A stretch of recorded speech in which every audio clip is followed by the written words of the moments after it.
Olahraga apa yang paling efektif untuk menurunkan berat badan? Kalau mau tahu jawabannya, tonton video ini sampai habis.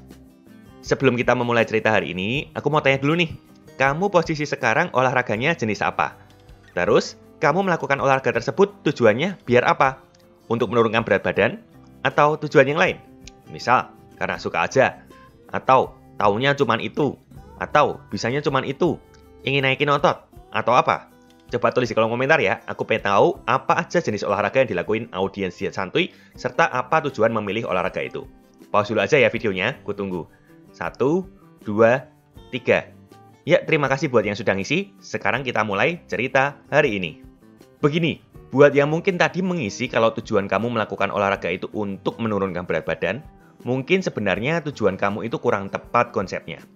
Dan judul video hari ini soal olahraga paling efektif untuk menurunkan berat badan sebenarnya itu juga clickbait.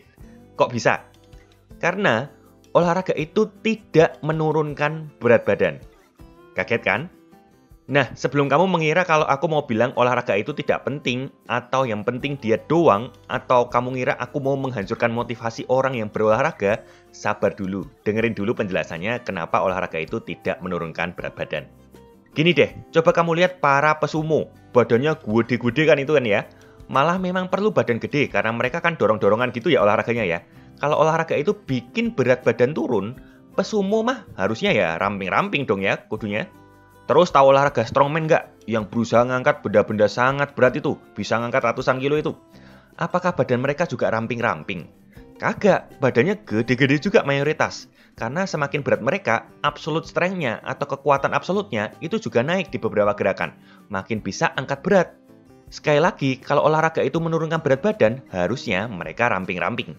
Contoh lain deh, ilustrasi lain ya. Olahraga yang banyak lari-larinya, macam sepak bola, basket seperti itu ya. Apakah pemain bola dan pemain basket itu krempeng-krempeng? Kan mereka olahraga hampir tiap hari ya, di latihan dan di pertandingan. Tapi kok badannya juga kayak orang-orang normal aja, kagak krempeng-krempeng? Kan kalau olahraga itu bikin berat badan turun, harusnya berat badan mereka turun terus ya, kan olahraga terus. Terakhir deh, kalau kamu denger ya, saran orang kurus yang ingin naikin berat badan. Mereka diminta apa? Diminta olahraga juga selain makan lebih banyak. Lah, kalau gitu, olahraga itu untuk naikin berat badan atau untuk nurunin berat badan? Semoga kamu nangkep ya, sampai sini, konsep kalau olahraga itu bikin berat badan turun, itu tidak tepat. Meskipun juga nggak sepenuhnya tujuannya salah. Tidak tepatnya ya karena naik turun berat badan itu tergantung keseimbangan kalorinya, bukan olahraganya. Tidak sepenuhnya salah karena ya olahraga itu meningkatkan kalori keluar kamu, jadi bisa memudahkan terjadinya defisit kalori. Tapi olahraga tidak menjamin atau bikin kamu dalam kondisi defisit kalori. Kita bahas lebih dalam ya. Kita lihat dari ilustrasi keseimbangan kalori ini dulu. Kita tahu kalau keseimbangan kalori itu dipengaruhi oleh kalori yang masuk ke tubuh kita, yakni dari makanan dan minuman. Lalu, kalau kalori keluarnya itu digunakan untuk BMR, basal metabolic rate, alias energi yang dibutuhkan untuk menjalankan fungsi vital tubuh. NEAT, atau non-exercise activity thermogenesis, alias energi yang digunakan untuk aktivitas fisik sehari-hari di luar olahraga. Lalu thermic effect of food, alias proses mencerna dan menyerap makanan, yang disingkat TEF tadi. Nah, asumsi semuanya posisi seimbang, berat badanmu akan stabil-stabil aja. Nah, dengan penambahan olahraga, muncullah nih komponen baru bernama Exercise Activity Thermogenesis, atau disingkat EAT, yang merupakan energi yang digunakan untuk berolahraga. Pada orang-orang yang ingin menurunkan berat badan, EAT ini diharapkan meningkatkan kalori keluar, kemudian bisa terjadi defisit kalori dan berat badan turun. Tapi apakah kasusnya selalu demikian? Belum tentu loh, bisa aja setelah berolahraga ada komponen lain yang berubah juga. Misal nih, habis olahraga, NEAT-mu turun karena kamu merasa sudah berolahraga. Jadi sisa waktunya ya udah sedenter aja, nggak usah ngapa-ngapain seperti itu. Nah, olahraganya sehari sejam, sisanya seharian jadi duduk dan rebahan doang. Atau mungkin NEAT-nya juga bisa turun karena kamu kelelahan, jadi aktivitas fisik di luar olahraganya turun juga. Nah, keseimbangan kalori ini akan berubah juga kan? Bisa jadi seimbang lagi kagak defisit, ataupun kalau defisit jadi tidak signifikan. Bisa juga setelah berolahraga, kamu jadi tambah laparan dan mudah kalap makan. Karena ya memang namanya olahraga itu membutuhkan energi, wajar kamu jadi ingin lebih banyak makan. Kalori keluarnya ya nambah, tapi kalori masuk juga tambah. Kan nambah sulam ya.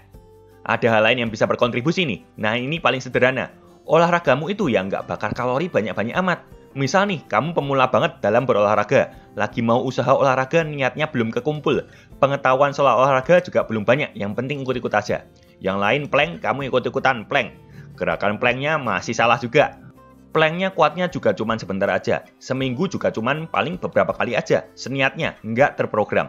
Alhasil, meskipun meningkatkan pembakaran kalori pada hari-hari tertentu, tapi ya sedikit doang dan nggak terlalu terasa ke keseimbangan kalori tadi. So, sampai sini harapanku kamu paham maksudku. Olahraga itu tidak otomatis menurunkan berat badan, karena olahraga nggak otomatis menempatkan kamu pada kondisi kalori defisit, karena skenarionya ya beragam. Jadi buat kamu nih yang selalu bertanya-tanya macam, Kak, lompat tali bagus nggak? Mas, olahraga buat kecilin perut apa? Bang, lari bagus nggak untuk nurunin berat badan? Nah, itu coba deh diubah ya mindsetnya. Aku kasih 3 tips nih. Yang pertama, ubah mindsetmu dari yang awalnya olahraga sekedar untuk menurunkan berat badan atau untuk ngecilin bagian tubuh tertentu, jadi olahraga supaya sehat dan supaya makin bugar dan kuat. Kalau kamu makin sehat, makin bugar, makin kuat, justru nanti semua komponen keseimbangan kalori tadi akan cenderung membaik. Kalau badan makin bugar dan kuat, pertanda massa otot naik, BMR-mu akan naik, dan NEAT juga bisa naik. Selain itu, kalau orang mindsetnya hidup sehat, pola makannya juga akan lebih baik dari segi komposisi dan kualitas makanan. TEF dan asupan kalori akan lebih membaik dan terkontrol. Yang kedua, ketimbang cari olahraga terbaik atau terbagus, carilah olahraga yang kamu suka. Semua olahraga yang bergerak itu bagus untuk kamu. Mau berupa yang mudah-mudah kayak jalan kaki, jogging, lari, atau yang mau bentuknya sport seperti basket, bulu tangkis, futsal, tenis, bebas. Nah, kalau kamu suka, kamu akan menjalaninya dengan lebih konsisten. Kalau lebih konsisten, hasil jangka panjangnya juga akan lebih bagus. Selain itu, coba dalami olahraga yang kamu suka ini dan buat supaya dirimu makin jago di situ. Kalau kamu makin jago, kepercayaan dirimu saat melakukannya juga akan meningkat dan kamu juga akan lebih betah berolahraga di bidang tersebut.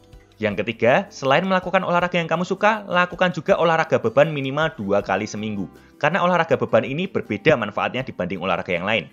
Kalau kecenderungan olahraga lain itu berupa aerobik dan melatih kemampuan kardiovaskular kamu, olahraga beban ini lebih efektif untuk meningkatkan kekuatan dan massa otot.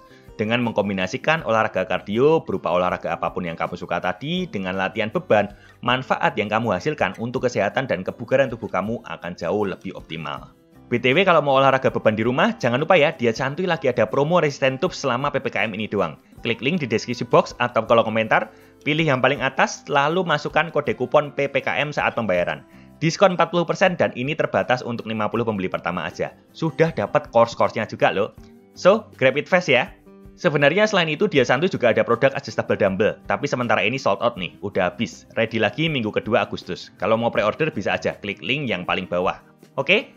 Nah, lanjut ya. Sekali lagi ingat, nggak perlu mencari olahraga yang terbaik untuk menurunkan berat badan karena olahraga tidak menurunkan berat badan. Kamu perlunya fokus ke keseimbangan kalori kalau mau menurunkan berat badan. Olahraga lebih baik difungsikan sebagaimana fungsinya, yakni membuat tubuh kita makin sehat dan makin bugar. Bukan untuk menurunkan berat badan. Mindsetnya ya. Oke, terima kasih sudah nonton sampai akhir. Besok kita akan bahas soal anemia. Karena dengar-dengar banyak banget loh cewek yang mengalami anemia ini. Apalagi remaja putri dan wanita usia subur. So, kalau nggak mau ketinggalan, jangan lupa subscribe ya, dan bunyikan lonceng notifikasinya. Biar nggak gara-gara diet, kamu malah anemia. Thank you buat yang sudah nonton sampai akhir. Jangan lupa ya, cek link di deskripsi box ataupun kolom komentar untuk cek produk Diet Santuy. Ada course, Resistance Tubes, whey protein, dan juga dumbbell. Tonton video-video lainnya juga ya. See you di video selanjutnya.